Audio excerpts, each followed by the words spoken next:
Hello, everyone. Welcome to another episode of The Sweet Spot. This is your host, Ryan Embry, continuing our series of the Sweet Spot road trip into the summer, a little bit coming into the fall. I'm here with right down the road from our Travel Media Group headquarters, I-4. I know you probably hear that and think it might be a long way away. I-4 can be congested sometime, but not too bad of a drive here. We're going to talk about that today. I'm here with Robert Mason, Regional Director of Food and Beverage at Kolter Hospitality. Robert, thank you so much for joining the Sweet Spot. Hey, thanks for having me. And we're going to talk a little bit about your property today. We're going to talk a lot about the portfolio and your job here at the Food and Beverage Director. But I do want to get to, as it is tradition here on the Sweet Spot, get to know a little bit about your background and what led you to Kolter Hospitality. Wow. So I've been 42 years in food and beverage. It's all I've ever done. It's all I know.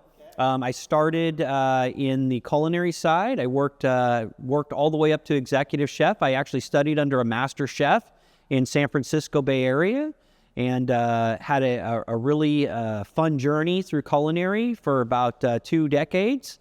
And about 15 years ago, I made the transition to the dark side, as I say, and got into the front of house operations. And it's been a great journey. Work brought me to Orlando.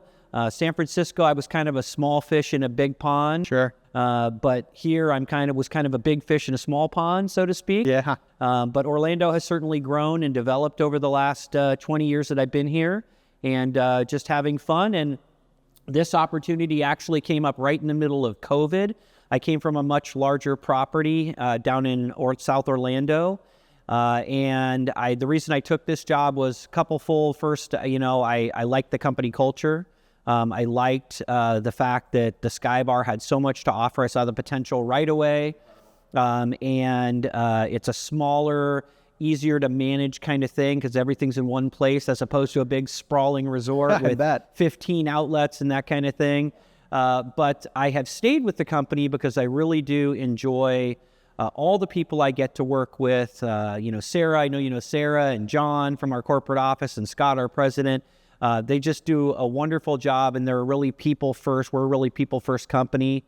So I believe in the vision here, and that's why I stay. It's awesome to hear, and your story resonates coast to coast, but I think it's a true example of hospitality professionalism because it's transferable skills, right? Yeah. You can work at a hotel, whether you're in food and beverage on one side of the country and then move all the way to the other side of the country like your story.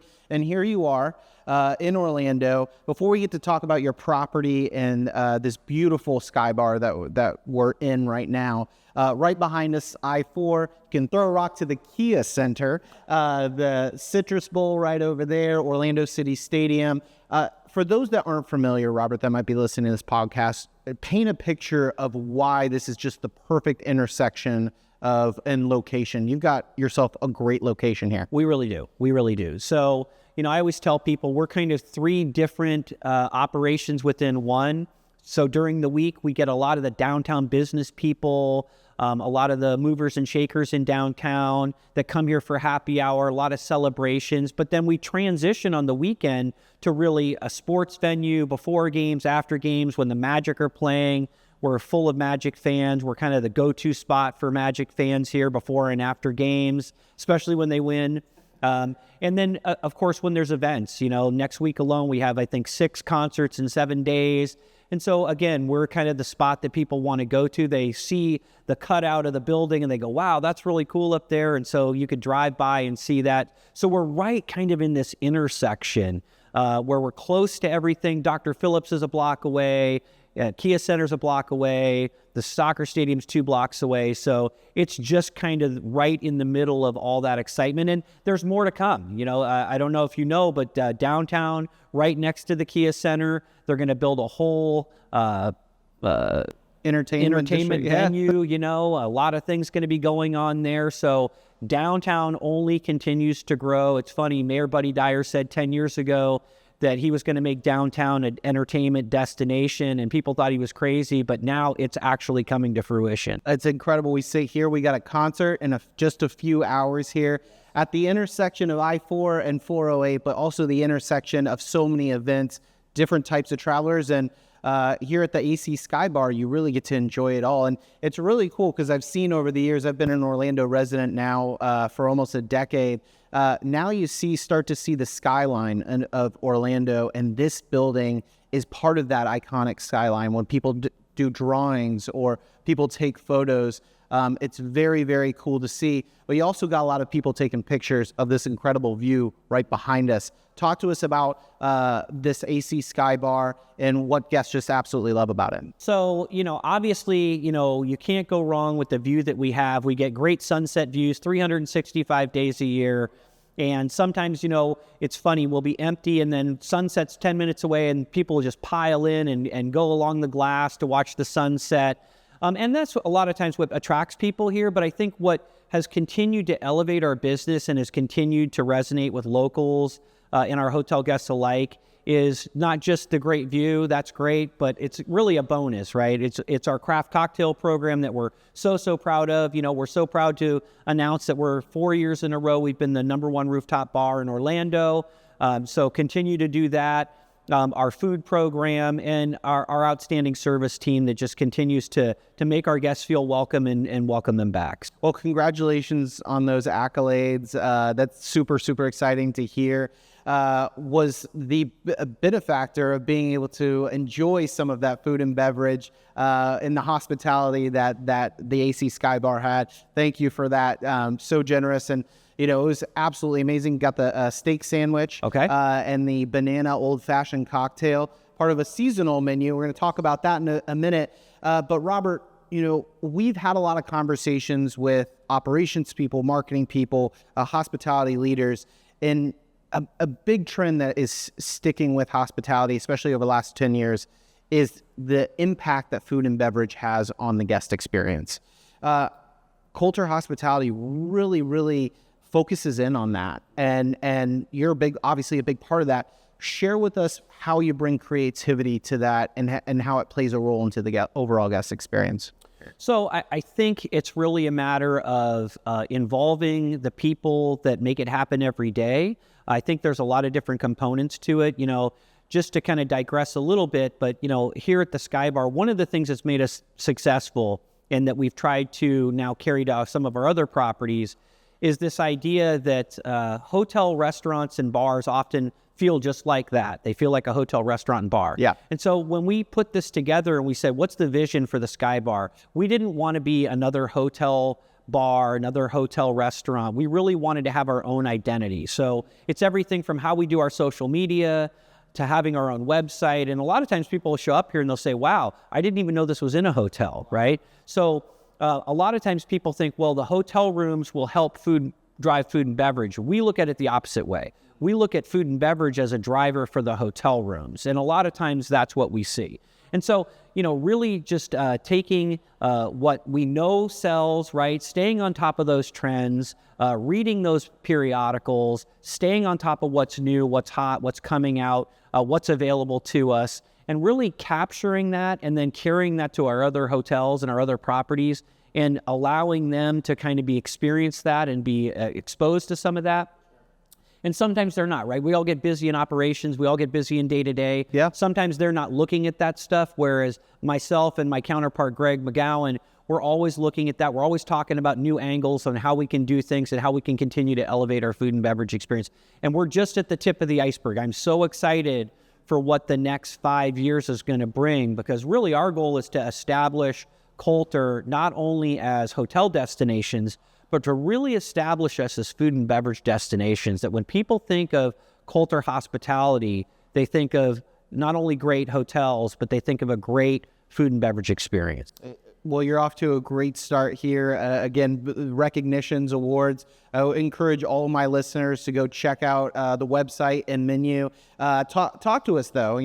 We always love hearing from the people that create this. We're about to transition from summer to fall, like I mentioned before.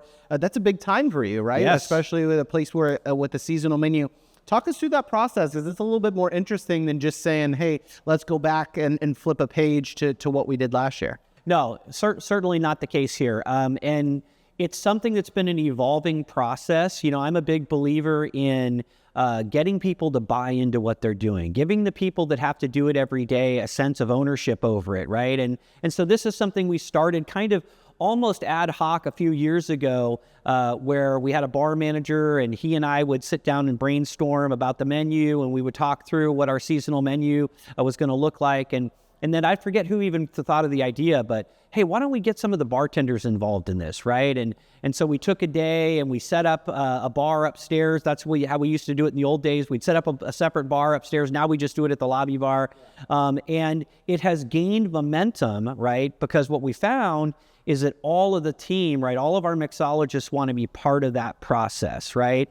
And so we certainly give some guidelines. We don't want to end up with 5 martinis on the menu, right? But it's really incorporating those flavors. So when we talk about fall, we're talking about things like maple and fresh herbs and, smoked drinks and, things of that, a little more bourbon forward.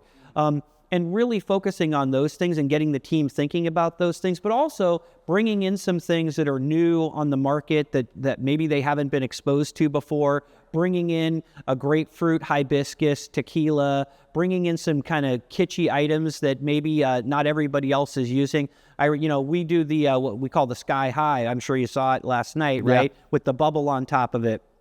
And when we started doing that, nobody else was doing that, right? Now a lot of people are doing that, right? So we're always looking for that point of distinction, that signature drink, that signature dish that people come back for again and again. Now that said, right, just like every year at Starbucks, right, you can count on it, right? I wait for the day that pumpkin spice lattes come out, right? Sure. Because there are certain things that are fan favorites that people come back here. We have a great pumpkin spice espresso martini that we serve, and we serve it in the fall. We may tweak it a little bit from year to year, but we also want to incorporate fresh things every single year. And so what amazes me, and I'm just so proud of our mixology team, they are so creative, so passionate, and they just come up with new ideas all the time. And I've learned so much from them. So it really becomes a mutually beneficial process and just working with such an outstanding team. That's such a brilliant idea, Robert, because I think you talked about ownership at the very beginning and getting people buy into what we're the culture here. And if you see that your drink was, chosen to be on a seasonal menu, it's a lot of pride, I'm sure, in some of those mixologists, because there's a lot of effort that goes into that. And also it keeps your guests really, really happy, or even your local patrons that might come in to see, hey, what's the AC Sky Bar got in store for us this season? It's funny that you should say that, because I just had a couple people email me this past week, say, when is your fall menu coming out? What can we expect? And so it's great. And, the other thing I just wanted to mention real quick was, the team gets together and they do kind of these brainstorming sessions and research and development sessions. And just to watch them go through that process now, right, is they're not afraid of hurting each other's feelings. They're it's very collaborative, like, hey, what would make that drink better? I know it's your drink, but what would make it better is this. And that's how we end up with great drinks like the banana old fashioned, right? It's a total team effort. It's got to be so rewarding to see as a food and beverage, and to a point of pride when you see those emails come through talking Absolutely. About when's that seasonal menu coming out. But you mentioned it at the top of the episode, Robert. You could have the view, you could have the drink and the food, but a lot of it has to do with staff, right? And this is something that we've talked to a lot of hospitality people about over the last couple of years. It's a shortage of hospitality workers right now. It's been tough over the last couple of years. You mentioned at Kolter Hospitality your passion for their culture and what's kept you here. How has that bled into, hiring? How have you gotten creative with staffing? I mean, some of those things that you just mentioned have got to be motivators for staff and recruiting and hiring. Well, again, I have a couple core beliefs, right? One of them is, I want to give people the opportunity to have a better life and make better money year over year over year, right? Every year I want them to have a better quality of life.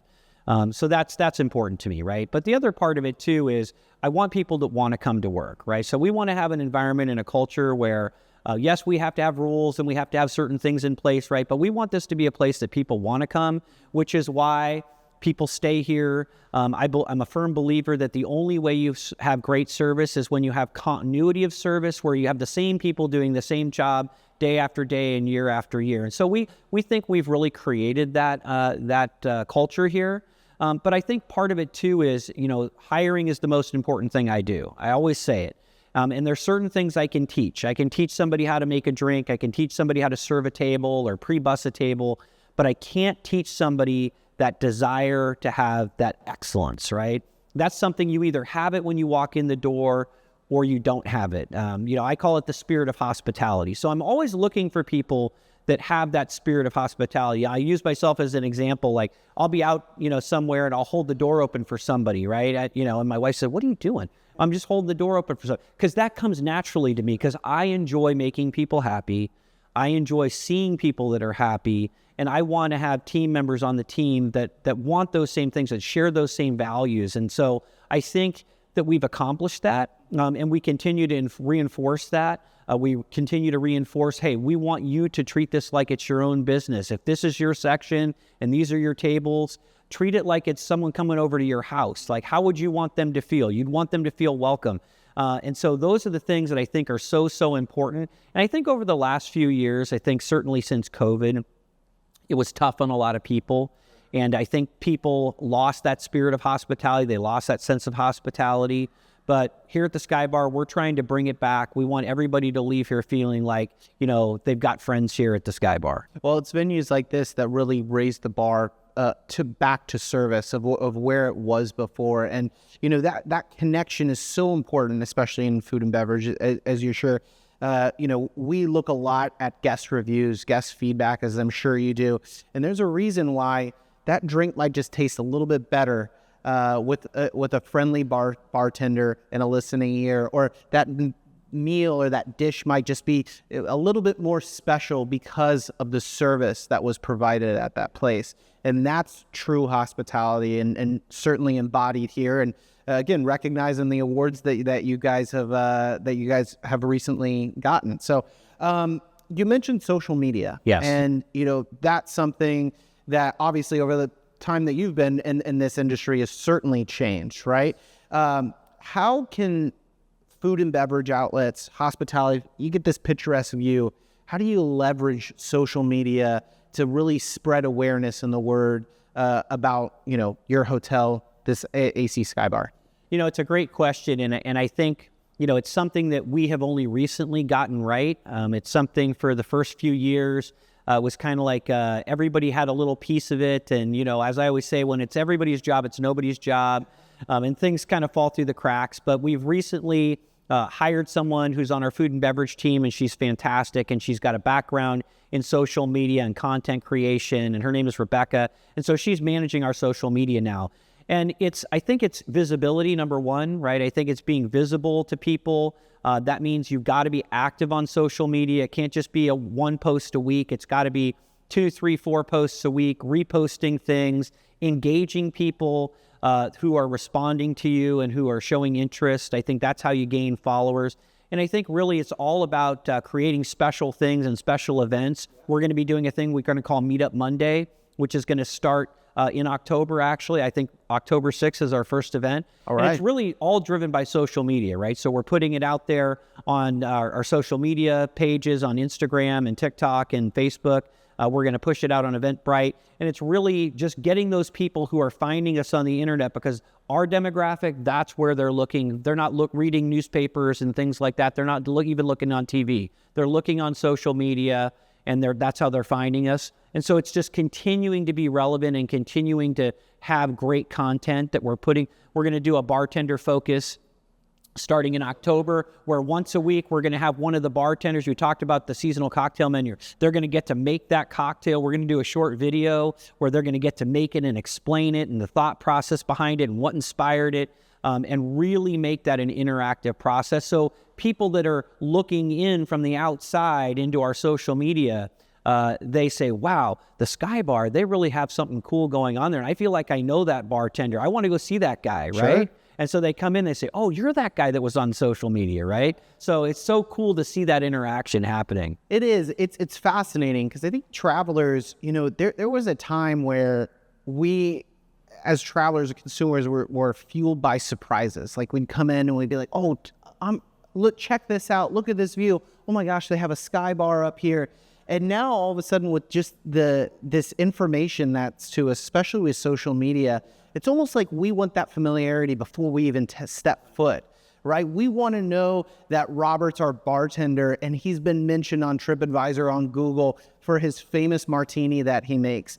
And it's so fascinating that that's happened because we want to know everything before we step foot because we want that familiarity. It's very, very cool to see. And another great proponent of why social media is so critical for hotels and food and beverage right now. So we're getting towards the end here. I want to do some rapid fire, get to know you and the Kolter Hospitality portfolio a little bit better. So listen, this one might be tough because of the view that we're at right now, but favorite view at one of the properties. My favorite view, honestly, in all of our properties, and we have some outstanding properties from East Coast to West Coast of Florida, is the view of the harbor at the Westin in Sarasota. They have just a fantastic view. Now, not to be outshined, but right down the street from them is the Embassy Suites. They also have a view of the harbor and a view of the Gulf of Mexico, so I have to mention them as well. But that view from their rooftop bar and eats is unbelievable. Unbelievable. All right, picturesque for sure. Favorite fun fact about one of the properties? Favorite fun fact about one of the properties? You know, that's a tough one. I would have to say that my favorite fun fact about this property is that we're always trying to create something new, and I'm going to give you a little preview of something that we're launching in the next few months.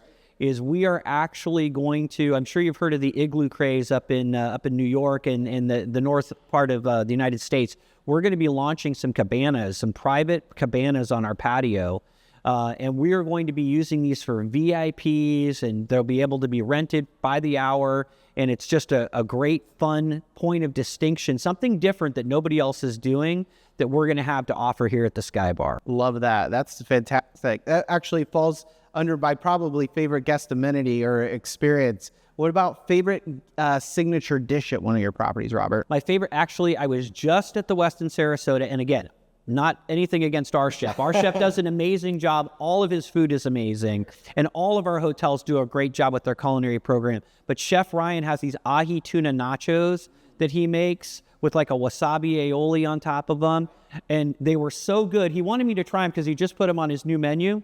And they were so good that when we were done for the day, I snuck back up to the roof and ordered another order of them. They were so good. I was thinking about them all day. They're really, really delicious, and everybody should try it. Hey, paired with your favorite view on the portfolio Absolutely. As well, that sounds like a pretty good night. Absolutely. Awesome. Well, as we wrap up, you know, one of the things we like to do, we like to start talking about our guest beginnings. We like to end looking into the future, gazing into that hospitality crystal ball. You've been in the industry for a while, see trends kind of come and go. What are you seeing right now in food and beverage that's really maybe a future trend to look out for?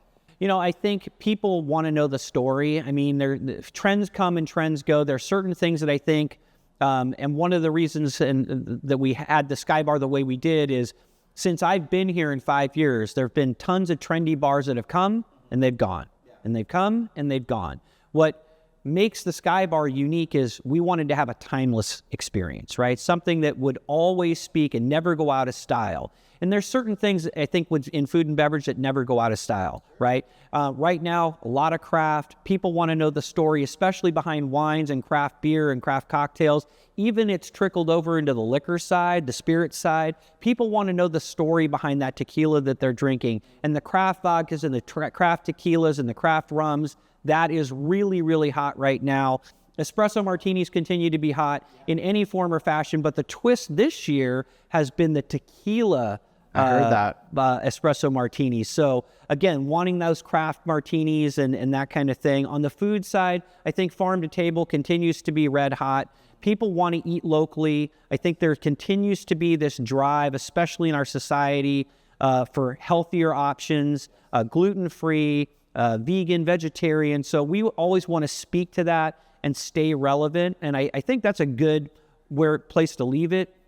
Is I think if you're not staying relevant, it's easy to fall behind, right? And it can happen very quickly. So staying on top of those trends and really watching for those trends as they occur, both on the spirit side, the beverage side, and also on the food side, is something that Greg, my counterpart, and I are constantly doing to keep things fresh and new with Kolter. Sustainability as well, massive, especially for the younger generation there. But you're absolutely right. I mean, this is a timeless industry. I remember being at UCF Rosen at the hospitality school, the professor saying, this is the oldest industry that there is, right? Hotels, hosting people and feeding them. So, Robert, we appreciate you hosting us and feeding us yesterday and being on the sweet spot and sharing some insights with our audience. Thanks for having me. Thank you so much. We'll talk to you next time on the Sweet Spot.